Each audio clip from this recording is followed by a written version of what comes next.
நேயர்களுக்கு வணக்கங்கள். இன்னைக்கு நம்ம தெரிஞ்சுக்க போறது பாத்தீங்கன்னா உணவே மருந்துதாங்க. இன்றைய உலகம் மருந்து உலகமாவே மாறுதுங்க. எந்திர உலகம் வேலை பளுவின் காரணமாக நேரத்திற்கு உணவு உட்கொள்ள மாட்டிக்கிறாங்க. தேவை உணவு, மிகை உணவு, சுவை உணவு, சத்து உணவு, ஒரு பொழுதுணவு, காலை, மதியம், இரவென 3 வேளையும் உணவென உணவின் அளவு, தரம், காலம் மாறுபடும் என்று உணவு வேண்டாம் என்ற நிலை வராதுங்க. மக்கள் யாக்கை உணவின் பிண்டம் இருபெரு மந்திரம் இருப்பசி அறுக்கும் என்ற மலைநிலை நூலில் குறிப்பிடப்பட்டுள்ளதுங்க. உணவில் சுவையில் 6 சுவை உண்டுதுங்க. அறுசுவை என்பதுதான் உடலுக்கு நல்லதுங்க. ஒவ்வொரு சுவைக்கும் தனித்தனி குணம் உண்டுங்க. தோற்பு சுவை ஆற்றலை தரும், கார்ப்பு சுவை வீரத்தை தரும், இனிப்பு சுவை பழத்தை தரும், ஒப்பு சுவை தெளிவை தரும், வைப்பு சுவை மென்மை சேர்க்கும், புளிப்பு சுவை இனிமை தந்து உடலை அழகுட செய்யுங்க.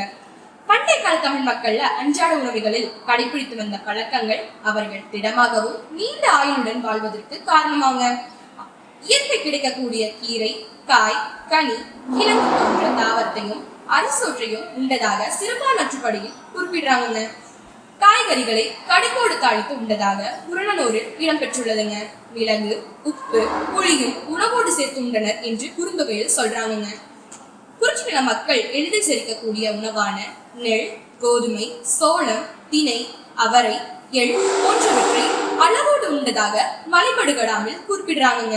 சைவ உணவு மட்டுமின்றி ஆட்டிறைச்சி, மான் இறைச்சி, பன்றி இறைச்சி போன்ற அசைவ உணவையும் பாலையும் விரும்பி உண்டனர் என குறுந்தொகையில் சொல்றாங்க நம்ம சங்ககால புலவர்கள். இன்னும் பல சுவையான சங்ககால செய்திகளோடு இன்னொரு சந்திப்பில் இணைவோம். நன்றி, வணக்கம்.